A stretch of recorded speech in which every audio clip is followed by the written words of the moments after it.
Good evening. Thank you very much. We have had a wonderful conference today. It's been like a fast train, but I think we are coming to the last station.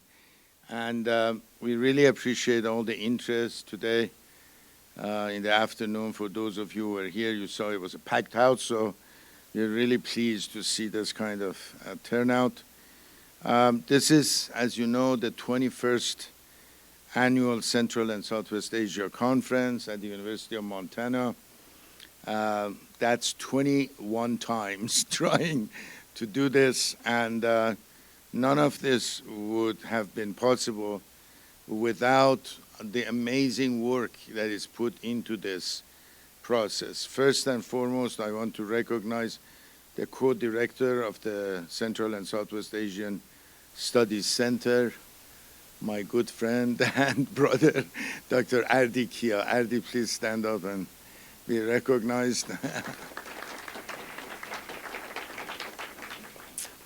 I also want to recognize my very good friend Bob Seidenschwartz for doing an amazing job and helping in each and every detail and action, and we owe it to you, Bob. A round of applause for Bob Seidenschwartz. This is a work of collaboration, so the collaboration between us, among us, but also with the Montana World Affairs Council has been truly exemplary, and we hope to continue working together. This would not have been possible without also the amazing support we have received from the Office of Governor of Montana, Governor Gianforte, and we are very pleased and honored to have Katie Wilkinson. Katie Wilcoxon has been amazing because she has been with the Consul General all day and has brought him from Helena. Thank you very much, Katie, for all the great work. We look forward to working together in on future projects. Now, we are also very pleased to have with us our Vice Provost, John DeBoer, who is a wonderful addition to the academic side of the university. John, is it 9 months now, 10 months? 10 months, yeah, so welcome. And I want to ask John to say a few words of welcome to Consul General, and then we will continue. Please.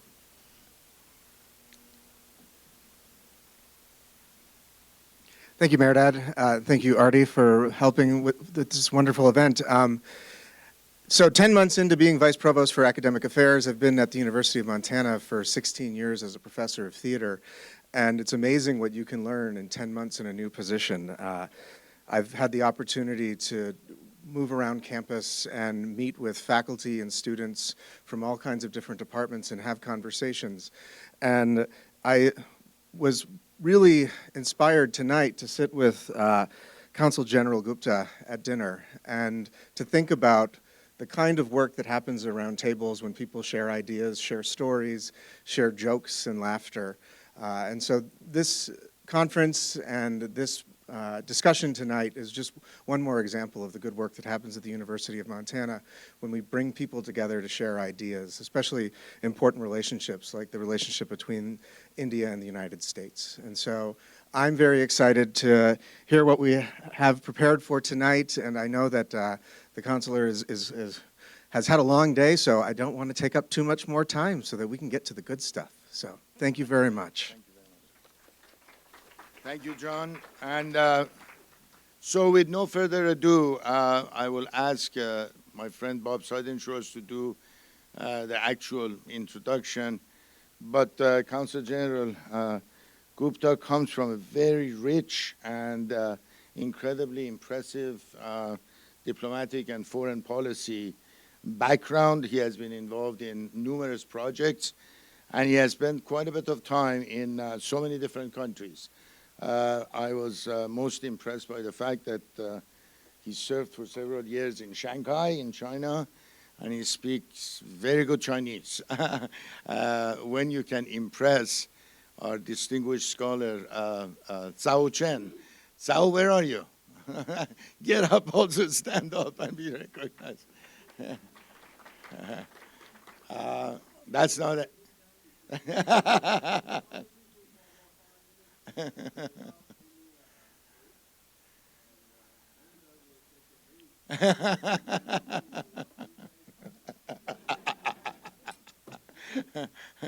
Thank you very much. So with no further ado, Bob Side Insurance, please.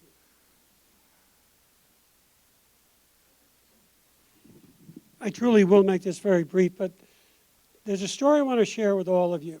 It's very instructive. Probably 10, 12 years ago, Consul General Andy David from Israel paid his very first visit to Missoula and to Montana.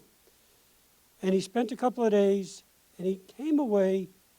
At first, he was like, are these people for real? They were so friendly. They were so open. And I said, yes, Andy, this is who we are in Montana. So he met all the right dignitaries, the business people, and as I drove him back to the DoubleTree, as he was going to be leaving shortly, we're sitting in the car, and he turns to me and he goes, Bob, what do I have to do to build, continue to build relationships here? And I looked at him, and it was so very simple. I said, Andy, you have to show up. Montanans want to see you. They want to look you in the eye. They want to shake your hand. They want to know that you're real. And that relationship led to several other consul generals. And when your position came open in Seattle, I got a call from Consul General Marco Sarminetti. And he said, I made an introduction. I told the new Consul General for Seattle that if you're coming to Montana, these are the people you need to meet.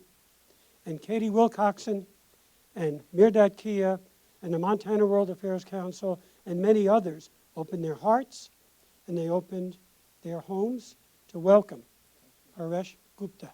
So I say, sir, thank you for showing up and welcome to Montana.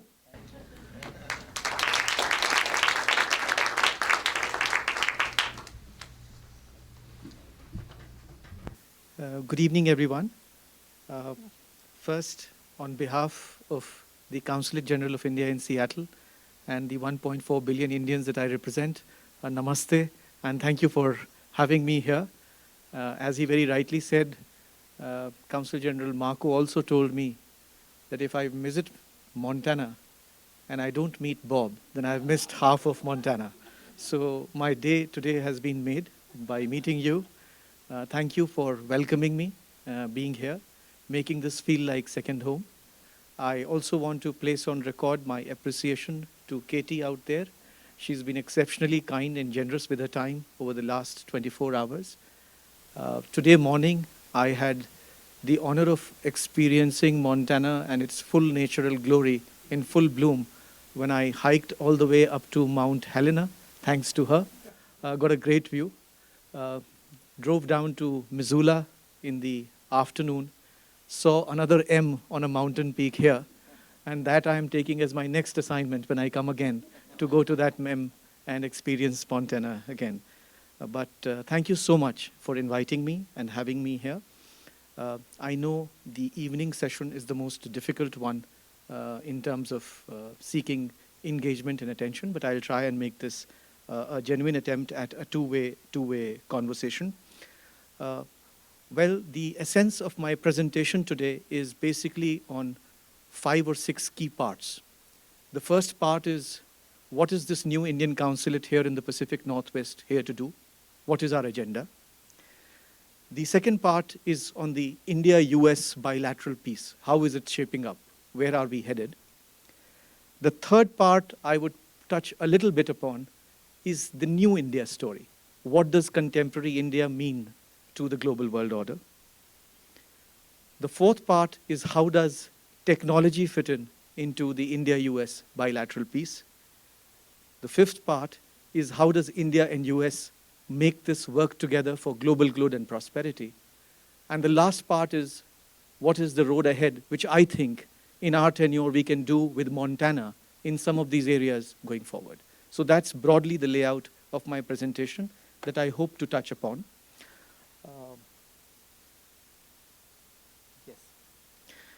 So what brought us to Seattle, as I said, is a visit of the Indian Prime Minister last year in June to Washington, D.C., where as part of a bilateral agreement, we decided that we will operationalize the Indian consulate in Seattle before end of 2023.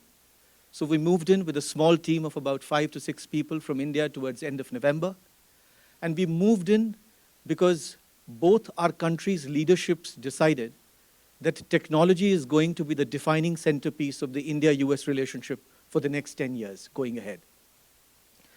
A lot of what happens in cities like Hyderabad and Bangalore in the open AI space intrinsically is tied to what is happening in the greater Seattle area in the labs of Microsoft and Amazon. And how do we make that operational seamless in terms of movement of people, in terms of movement of technologies, and how do we make it mutually beneficial for two countries is what brought us to Seattle to begin with. The other things that we are focusing on as part of this new consulate is, I would say, how do we increase trade in agriculture? That's a priority area, and there I think we have some positive developments vis-a-vis Montana as well. Tourism is another thing that we'd like to increase and scale up. Higher education, and I've had really good discussions with University of Montana today on how do we do more institutional linkages, faculty exchange, joint research projects with universities is something we've discussed. And then is the cultural piece. How do we develop a better understanding and appreciation of India's rich cultural heritage, art forms, and what the entire concept of unity in diversity represents when one thinks of India. So that's the other thing we are looking to address.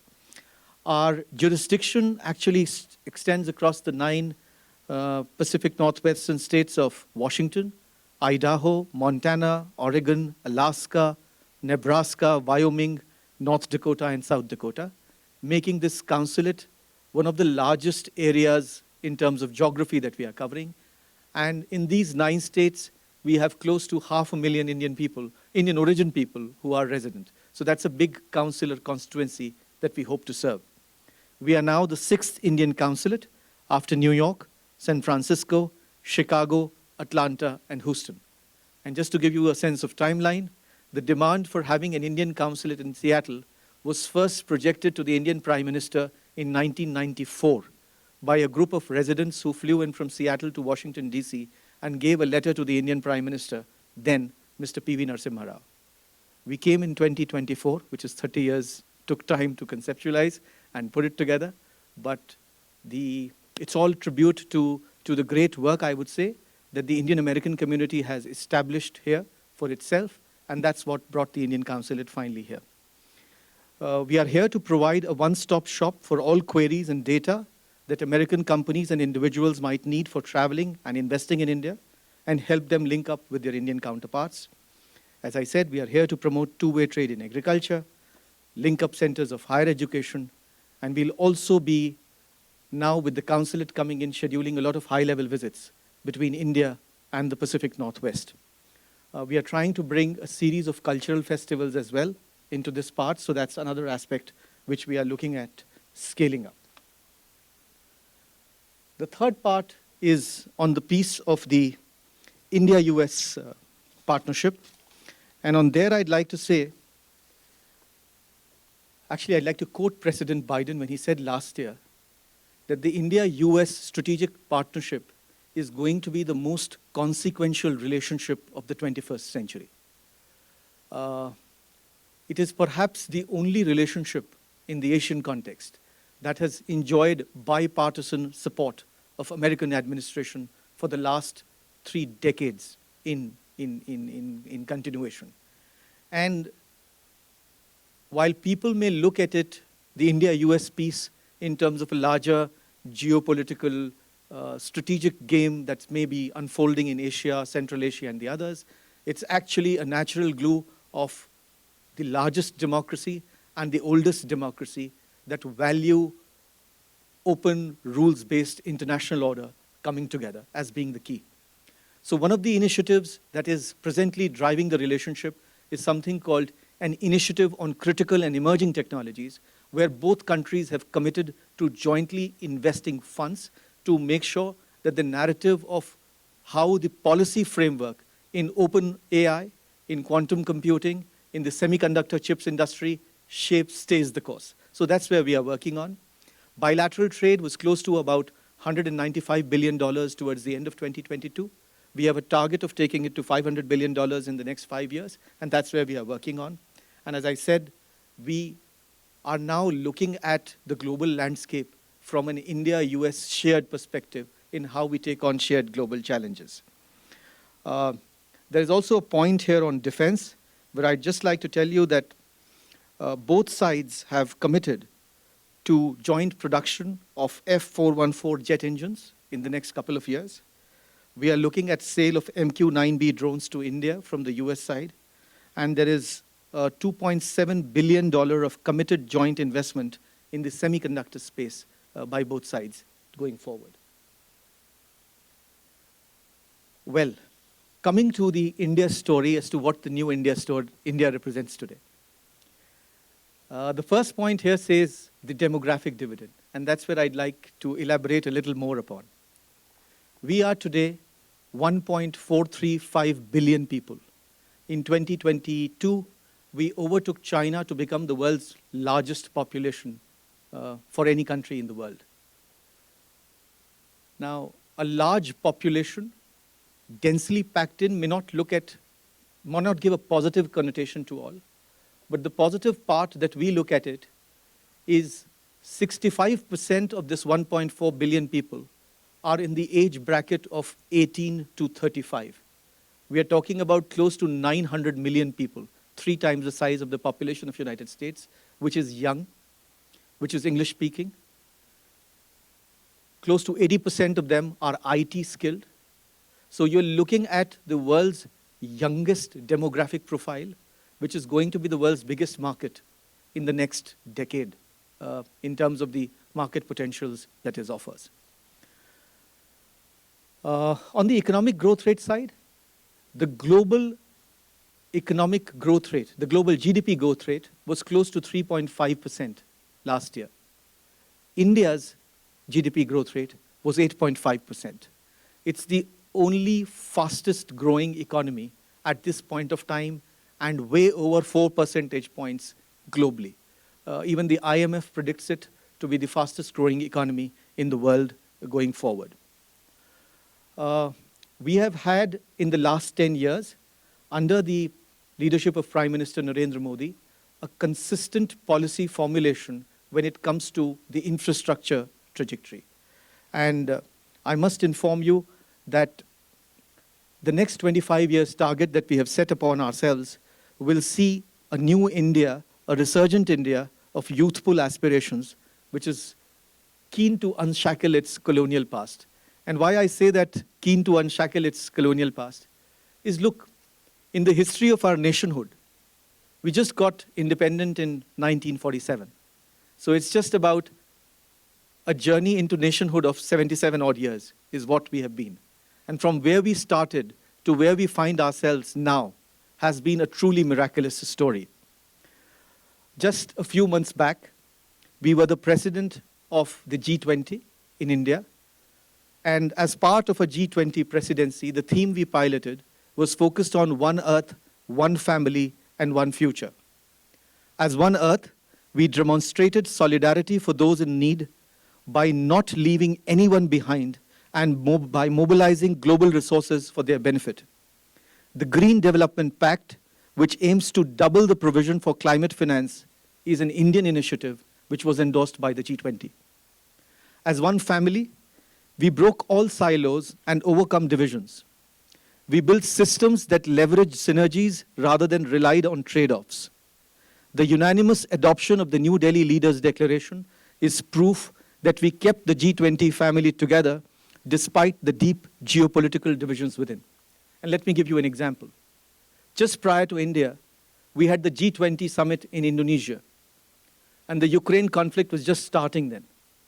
It could not even come up with a declaration because of the divisions between the US and the Russian delegations inside the room.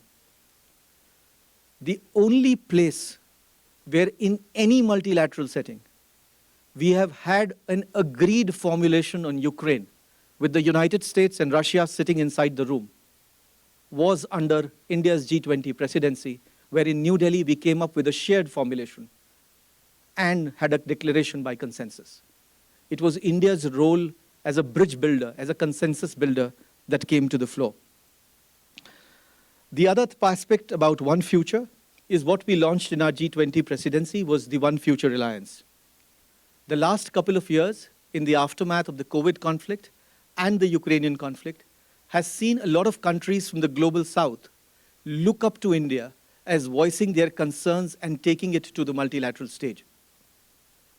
You are aware of the challenges that the triple crisis of food, fertilizers, and fuel, wherein a large part of Africa or the Caribbean nations or the small island developing states were left to fend for themselves without having no role in either the creation of the conflict or in the way the COVID was impacting these countries. At that point of time, there was a strong desire for India to play a bridging role in addressing these concerns, which we did using our G20 presidency. And I'm happy to inform you that while the desire to have the African Union become a permanent member of the G20 was there for the last 20 years, we were the ones who moved this proposal on the table of the G20 and got it adopted. And Africa became G21, the 21st member of the G20. So that's the way we have contributed to giving Africa its deserved space at the global international platform. The other few things which you should know about the New India story is we also are the only G20 country to have met our Paris commitments on climate by having renewable energy account for 40% of our energy sources. This is 9 years ahead of the SDG target of 2030, by which we achieved the Paris commitment. In the last 9 years, we have given 40 million homes to over 150 million people. That is nearly 6 times the population of Australia. Just get a sense of the scale at which things have been done in India. Today, India is the 5th largest economy and soon will be the 3rd largest by 2029. We are not only growing bigger, but we are growing faster. We say that when India grows, the whole world grows. So while becoming the fastest growing economy, we grew our solar capacity by 2,300%. 2,300% is the rate at which the solar industry has grown in India. In the last 9 years, we have undertook the world's largest digital public infrastructure revolution in terms of scale, size, and delivery. Over 1 billion people got unique digital biometric identity connected with their bank accounts and mobile phones. The value of these transfers have crossed $320 billion, and we have saved over $25 billion in this process. Again, a perennial problem in India historically was that when grants and subsidies were given to farmers from the central government, it used to be a point quoted at one point of time that out of every $1 sanctioned, only 20 cents eventually reached the beneficiary. With this digital system in place, payments reach the accounts of the beneficiary directly without any intermediary being involved. This has been revolutionary in terms of changing the landscape of how assistance is being given in times of distress to farmers and the needy. And just to give you a scale of the digital payments, out of every 100 digital payments that happen in the world, 56 happen in India alone.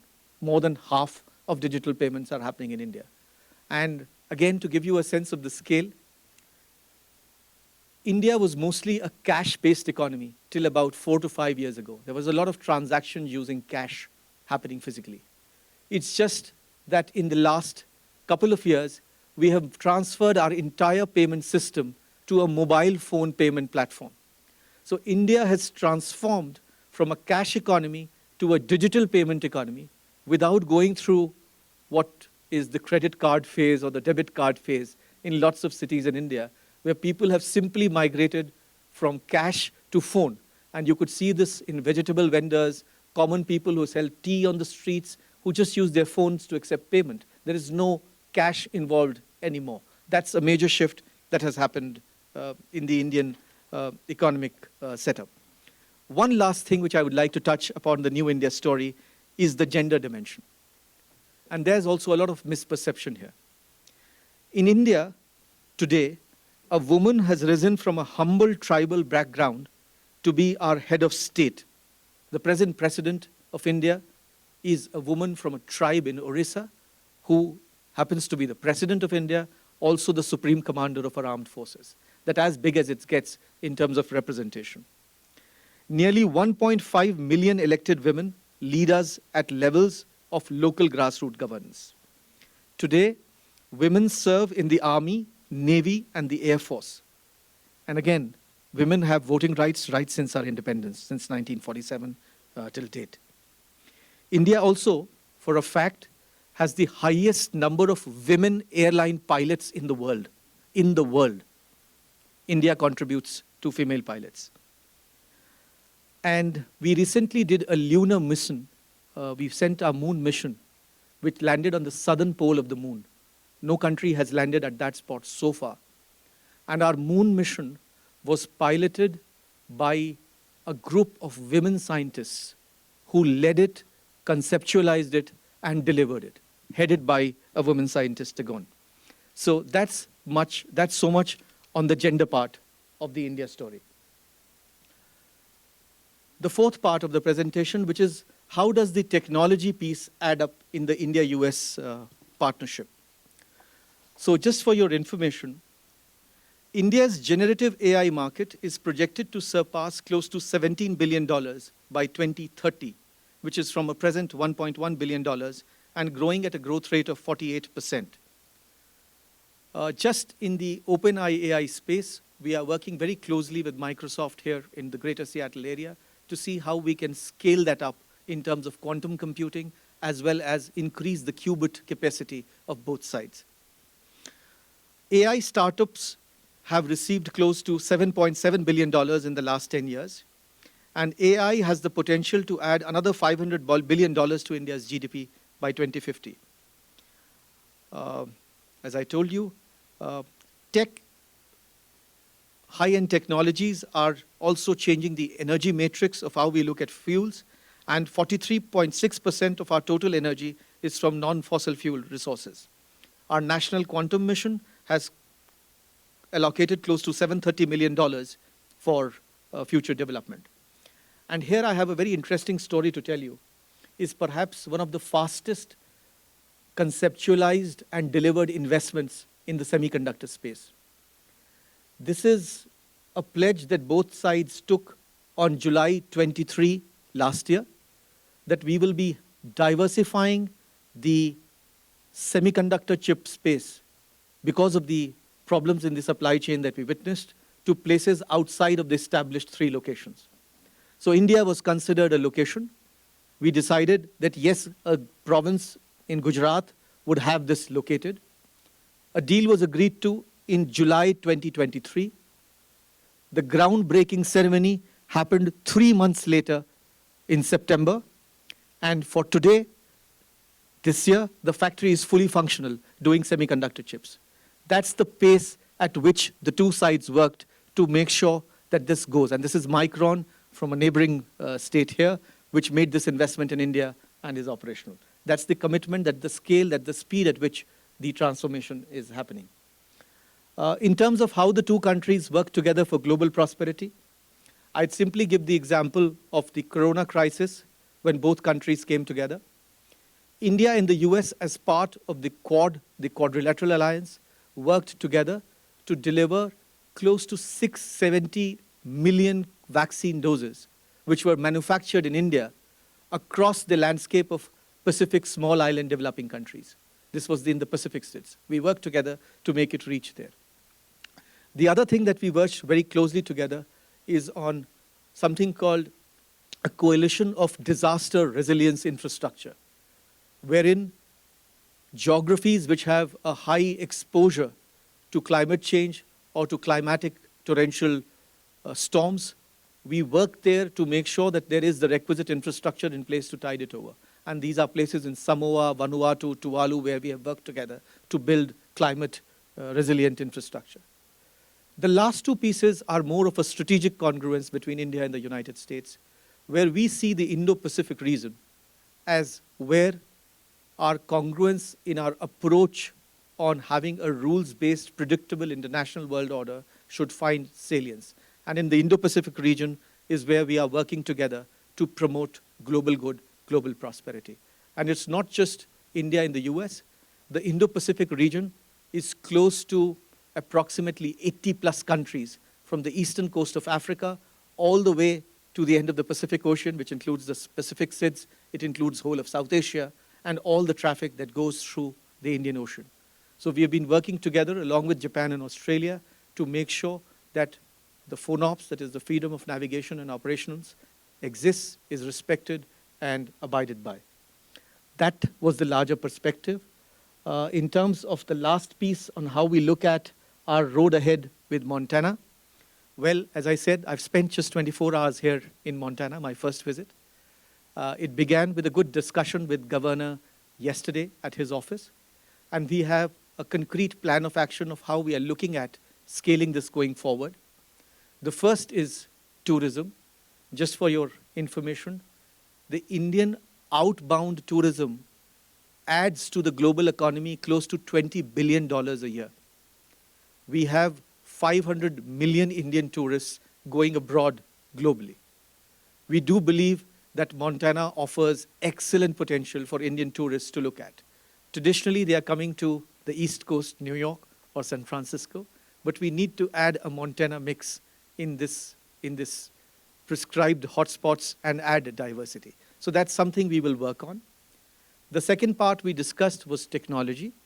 We have a delegation of tech companies, again from the OpenAI and quantum computing space, coming into Seattle towards the end of July.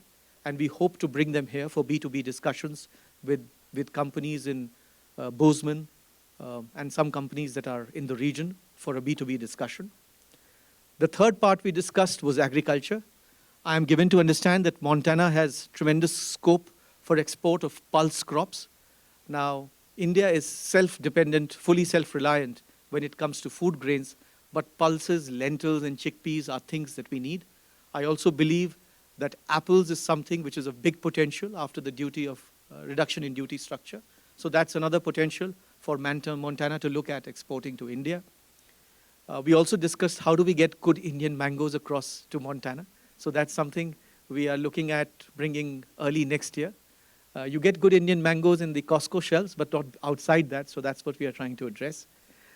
India also now produces very high quality coffee, especially south of India. We do a coffee called Araku coffee, which is very popular in East Asia, Southeast Asia, and also on the east coast of the United States.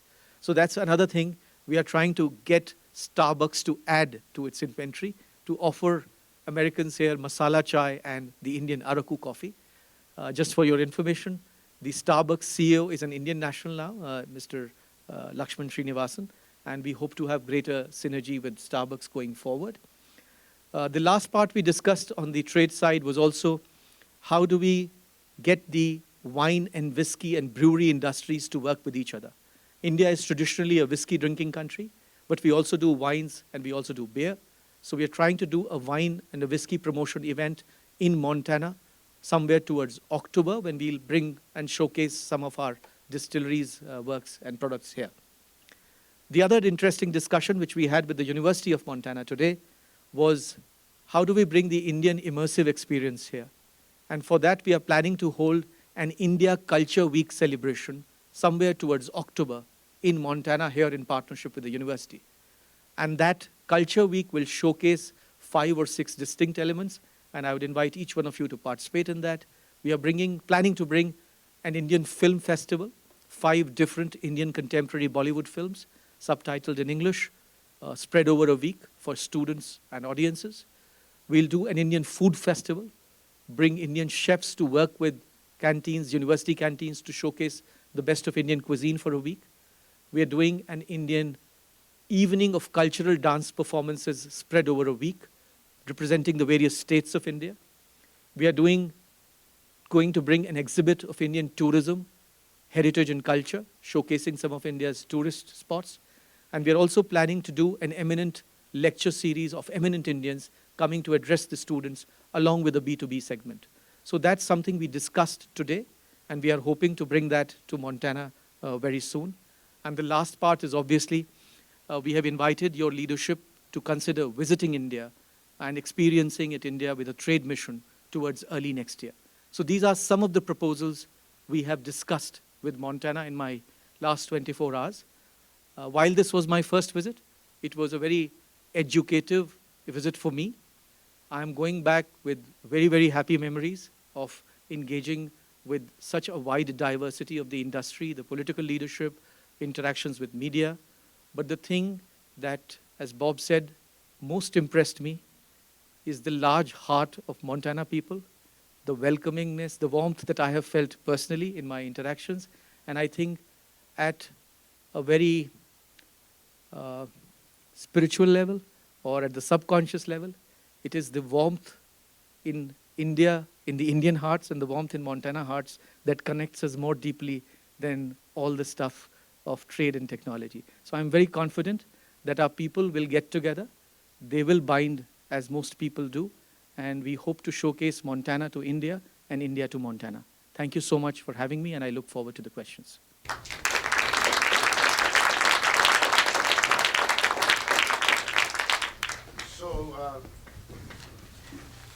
So there is a microphone standing right there.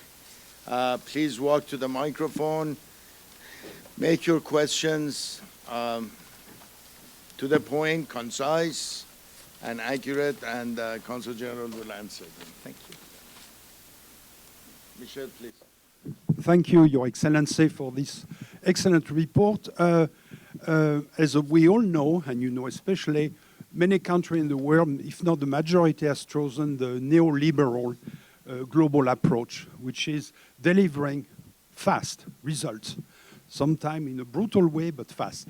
But in a brutal way, I mean large Asian countries like China and India have huge population of farmers, peasants.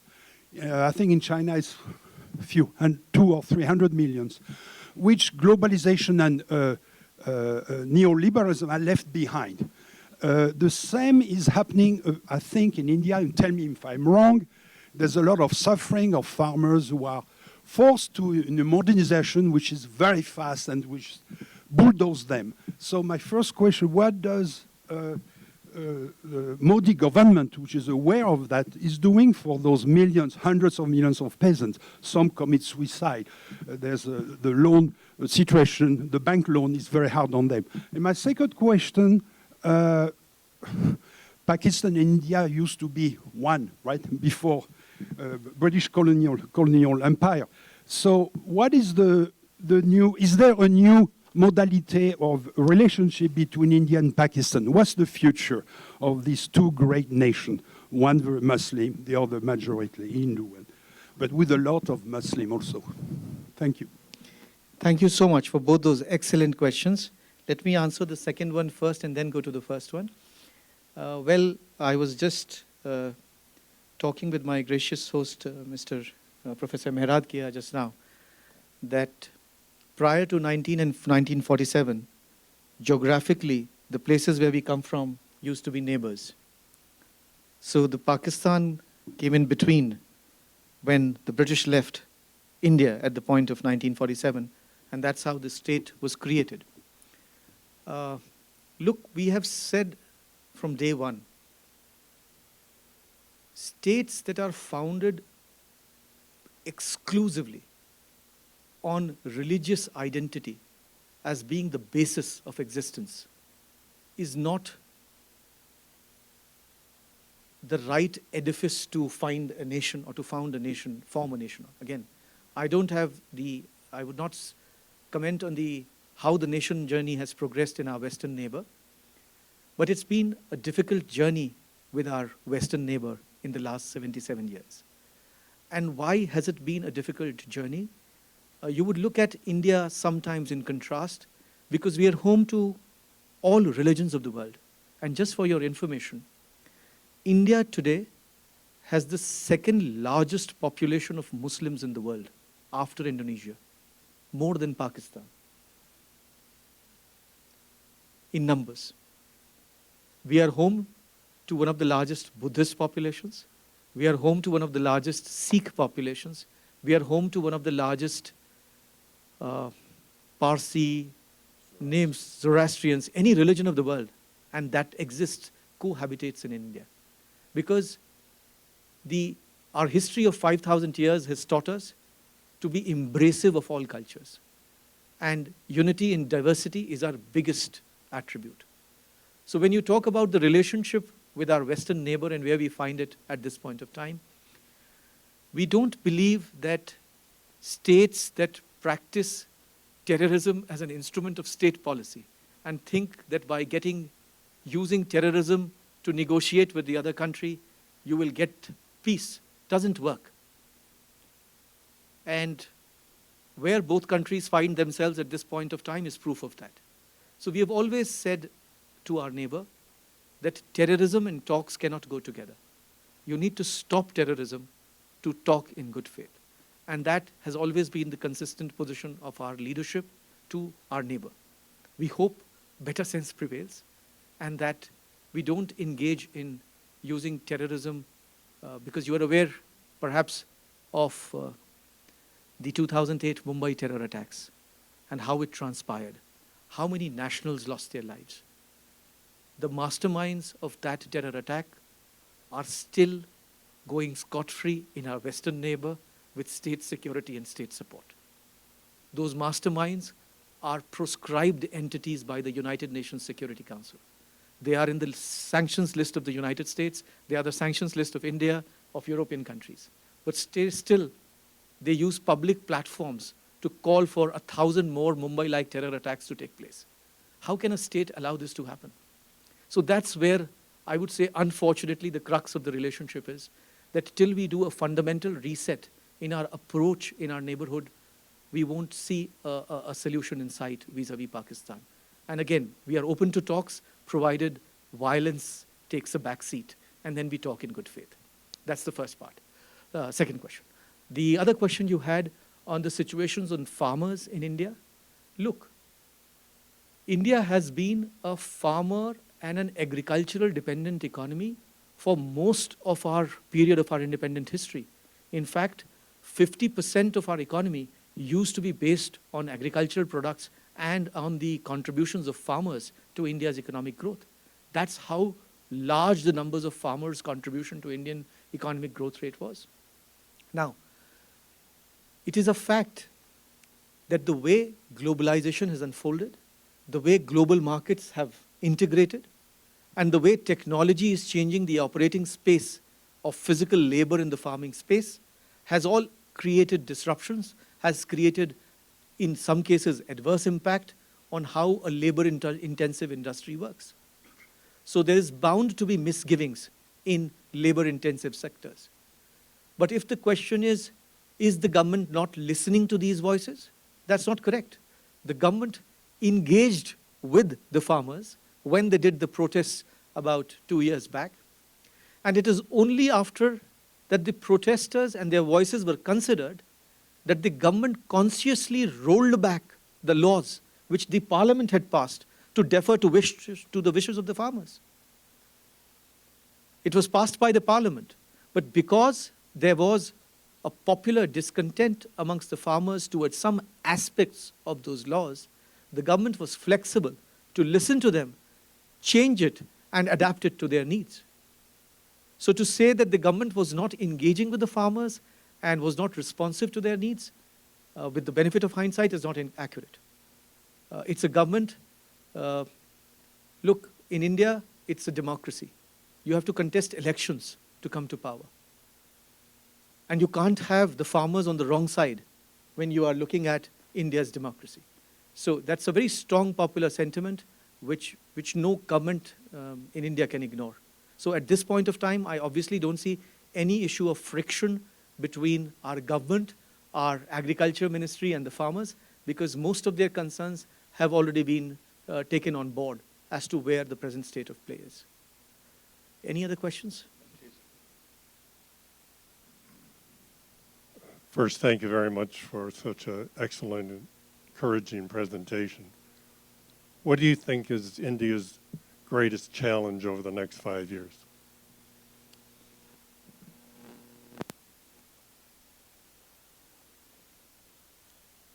Thank you for this question. If you were to ask me the greatest challenge that India foresees over the next 5 years, let me look at it at two levels. Rather than singling out one, let me give you two perspectives on it. At the end of the day, for any country to progress, it is dependent on two functions: how its external space around is stacking up and how its domestic space is progressing. So in terms of a challenge which we see from our external space, I'd like you to consider how difficult of a geography in which we find ourselves. In South Asia, we are having a neighbor on our western border, Pakistan, where we have this problem of militancy and terrorism coming from across our borders on a continuous basis, which our forces have to tackle. You look to our north, we have one of the world's largest contested borders in the Himalayas, along with our northern neighbor. Just a couple of years back, our northern neighbor chose to change the terms of reference, and then peace and tranquility was broken. So that's a difficult space where the world's two largest armies are in front of each other. You look at our eastern border, where with Myanmar, we have the problems of refugees coming across the border, passing through the Indian landscape and going and settling down in Bangladesh, the Rohingya crisis. You look down south at what's happening in Sri Lanka and Maldives, there's a lot of economic instability and uncertainty. So when we find ourselves in this geography, there is a lot of engagement that needs to happen with such varied and different stakeholders to ensure the stability and security of our region. So if you were to ask our India's challenge, I think our neighborhood is a very big challenge, which we are trying to navigate with something of a conscious foreign policy decision which our government has taken, which is called the neighborhood first policy.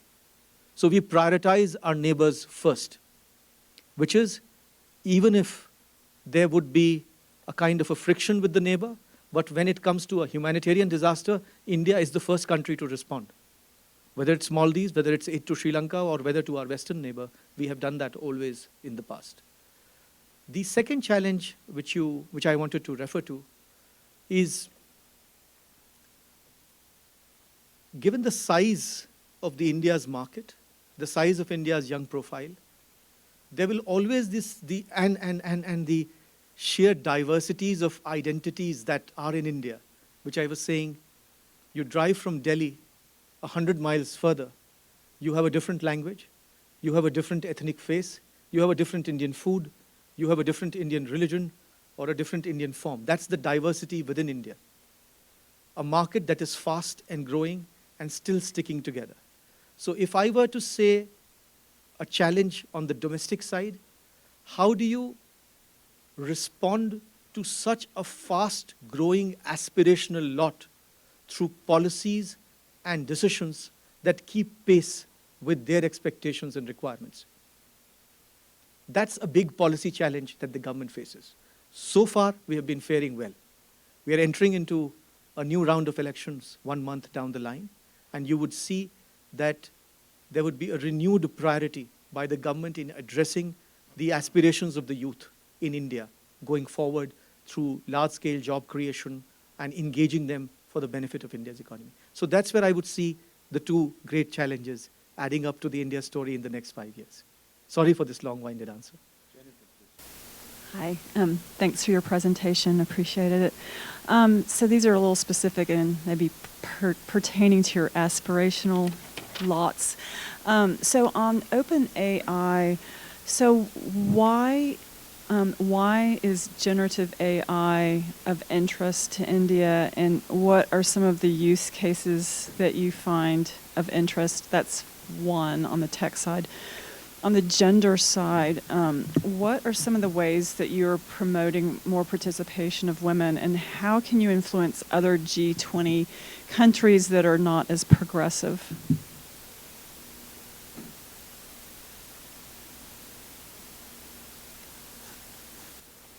Thank you so much, Jennifer, for these excellent questions. First, on open AI and generative AI, why is it of interest to India? Let me again look this at two levels. One is, if you look at the way the AI industry has proliferated in the global conversations in the last 5 years, and where it finds itself. And if you look at the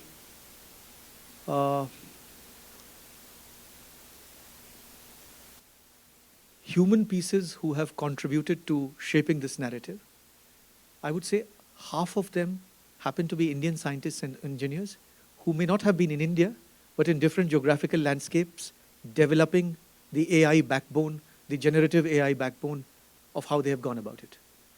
They have been brought up and educated in Indian IITs. If you look at Satya Nadella, if you look at his number two, if you look at NVIDIA, where NVIDIA is coming from, people who have designed the AI backbone for Amazon and other industries are products of the Indian Institute of Technology system. So when India looks at it, look, these are Indian scientists and technocrats and engineers who have done so well in different locales, but growing from Indian education system. Can we at some point of time use their expertise to also develop this in the India landscape? And why do we say that in the India landscape?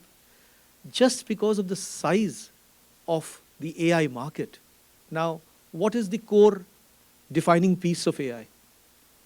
It is the volumes of data that is being generated. And even today, 20% of global AI data is generated in India alone. So what we are working towards is hopefully developing a center of AI excellence in India, because the volumes of data that is going to be churned out in the next 10 years in the Indian market is going to define how the AI industry will evolve further. Again, it's not that this will happen in India alone. It may happen in China, it may happen in Indonesia, it may happen in other markets as well.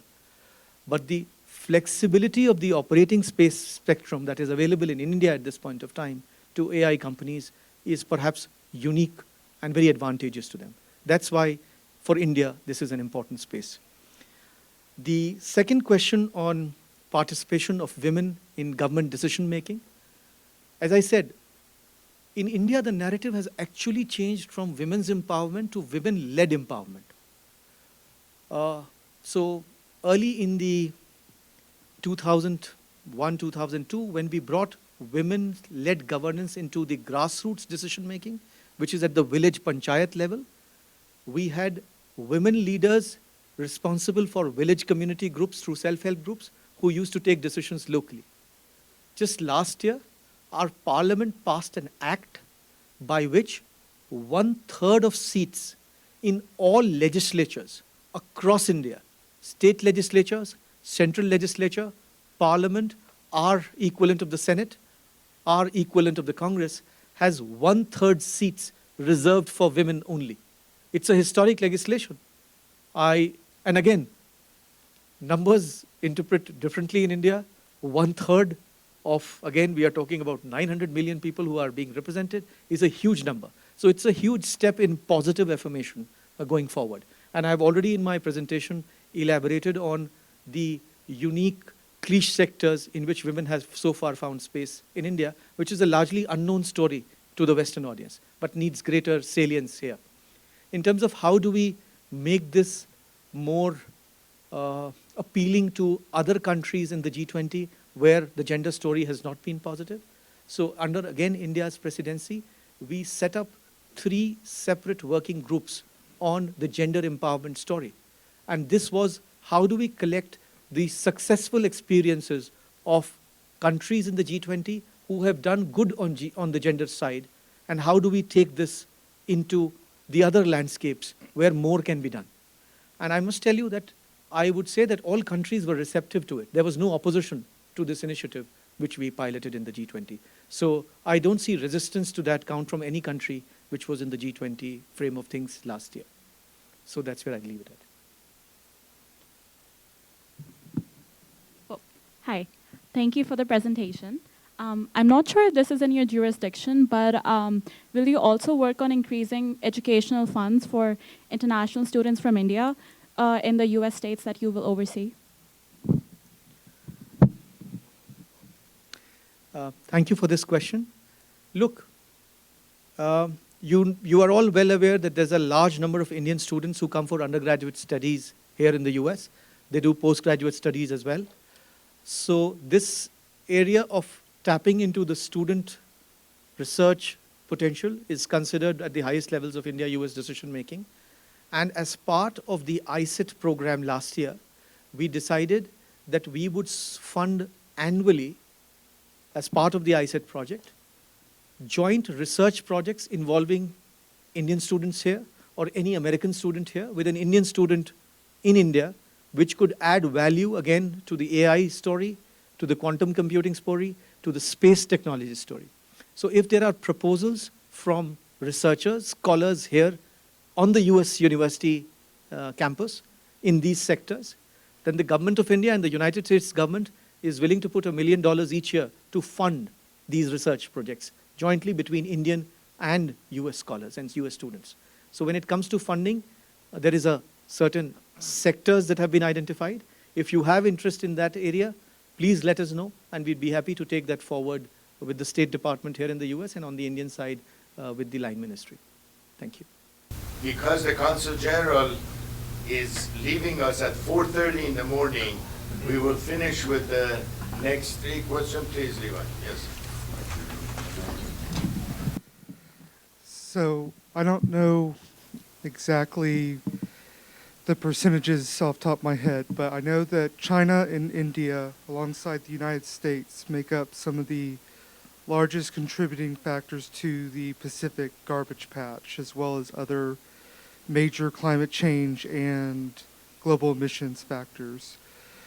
Does India have any plans or any current projects to work on its contributions to global emissions, both in CO2 and in waste that goes into both the Indian and Pacific Oceans? Thank you. I can speak for India on this one. I don't know what's happening in China and US on these issues. While I'm aware, but I think let me speak on the India landscape. First, the way we look at garbage disposition or disposal of garbage here has again fundamentally gone a shift since 2014 when Prime Minister Modi's government came to power. So the first national mission he launched in India was something called a Swachhata Bharat Abhiyan, which is a Clean India campaign, where he emphasized from the student primary school level up the importance of public cleanliness in public spaces. And it was built around the entire concept of having zero plastics. Last 8 years, since 2014, it has only scaled up, and we hope to be a net zero carbon economy, hopefully by, I think our target is somewhere towards 2070, far ahead, but by 2050 we aim to hit, I think 70% of that target. So even as part of our G20, that's something we brought to the table, which is making sure that the commitments on having zero carbon economies were adhered to. And I already told you that India was the only country in the G20 pack which achieved its SDG goals, particularly on climate change, SDGs, and how we go about sustainable development and carbon emissions, 7 years ahead of our target.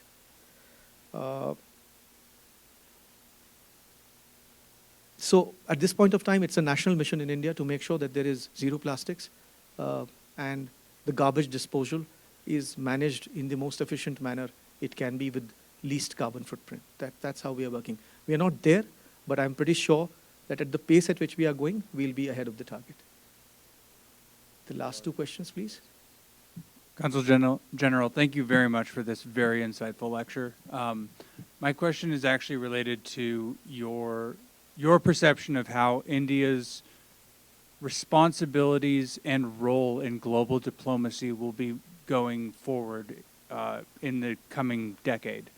The point you made about bridging the gap between the Russian and U.S. delegations in the chair in Delhi is a very insightful indication of where U.S. strength is going in the future. And I'm curious how you view India's role in being playing a larger role in global policies, and particularly global relations and going forward. Again, thank you for this question. First, I see India's role only increasing in the global foreign policy landscape. I can give several examples even at the peak of Ukrainian conflict when the Prime Minister spoke to both leaderships, to President Putin and to President Zelensky. It was very clearly he had conveyed to President Putin sitting across him that this is not an age of war and war needs to stop. Even recently, when the attacks took place on Israel, our foreign minister was the first one to speak to the Iranian foreign minister as well as to the Israeli leadership to see how we can find scope for navigating peace and return to dialogue and diplomacy. Now, why does India do that? Because we come with a tradition and ethos of diplomacy which believes dialogue as the primary means of solving conflicts, rather than resorting to force or the use of force or threaten the use of force to resolve conflicts. We bond with a lot of countries in a way that other big powers don't, because we have also undergone a colonial past where we have suffered. So a lot of African countries do relate to us. We supported them in the thick of the apartheid years. So the history of non-alignment and how African, Southeast Asian, and Asian countries looked up to India stays. So there's a trust factor there. Now, when today people look at the UN Security Council and look at how permanent members became permanent members of the UN Security Council, which was essentially flowing from a 1945 Second World War fallout, which is to the victor belongs the spoils, and create a club where each of the five can keep the rest of the 192 membership hostage to one country's decision making. And today you have a situation where the world's largest democracy, the world's most populous nation, the entire continent of Africa is not represented in the permanent category of the UN Security Council. The entire continent of Latin America does not have one permanent seat. So that's why countries like India, Brazil, and South Africa do feel that the core of the body in the UN system doesn't do justice when it comes to concerns of the global South. So when you talk of a 10-year or a roadmap ahead, we do believe that there is urgent need for reforms in global decision making, in how existing power structures which are flowing from an outdated era still find relevance. Can you have 3 European countries as members of the security permanent basis and have the entire continents of Asia and Africa not be there? So these are pressing questions which we are trying to address, and we hope that as the UN looks at the Summit of Future later this year, it will come up with a roadmap for the United Nations that will give the larger representative countries greater say in global decision making. Thank you. The last question, please. Thank you for being here and presenting the journey of India in the Montana. So this is a really nice place. I am also from India, Hyderabad, and very great people here. Hope you enjoy it.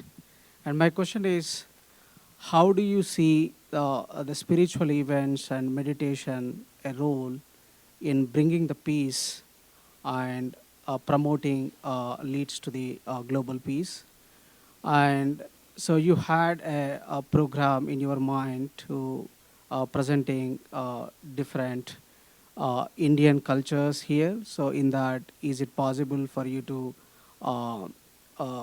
include a program with bringing different spiritual organizations here and exchanging their ideas? As like recently, the Minister of Culture conducted a great event, Global Spiritual Mahotsav in Hyderabad. Thank you. Thank you so much for joining in. Good to see a fellow person from Hyderabad.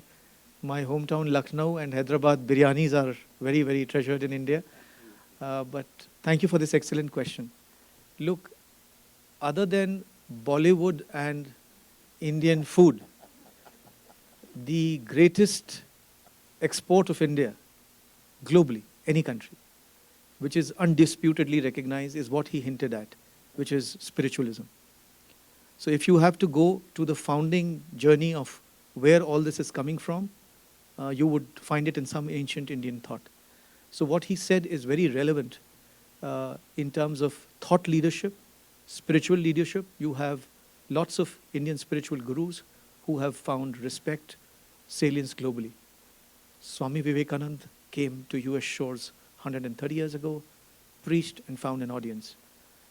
Do we look at spirituality in our presence here going forward, and how do we bring that in the discourse?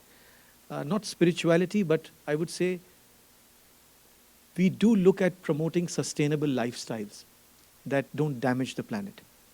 And that's why in 2014, we piloted something in the UN which was not done before, which was called the International Day of Yoga. When we moved the proposal for International Day of Yoga, 21st June, to be recognized as the day when everyone in the world does yoga, simple poses to help develop a better inner realization of ourselves. We just had close to 20-odd countries supporting us in the beginning. By the time the resolution went through the United Nations, we had 177 countries joining in to support yoga. And today when we do yoga on 21st June annually in the UN, at the same time, yoga is conducted as the biggest mass movement on 21st June across all 193 countries of the world for the last 8 years. Again, yoga at the next level links up to meditation. At the next level, if you go further, also takes you to salvation at some point of time thereafter. But yoga is not related to any religion. It is about lifestyle, how we would like to live our life in a zero carbon footprint. How do we find ourselves? It's said to be a union of mind, body, and soul. So there are initiatives which we have taken, and on a more tangible level, I am certainly planning to do a large-scale celebration of the International Day of Yoga across all the 9 provinces that the Indian Consulate in Seattle is looking for after. And one day for sure we'll be doing a yoga event in Montana as well, if that addresses your concern. Thank you.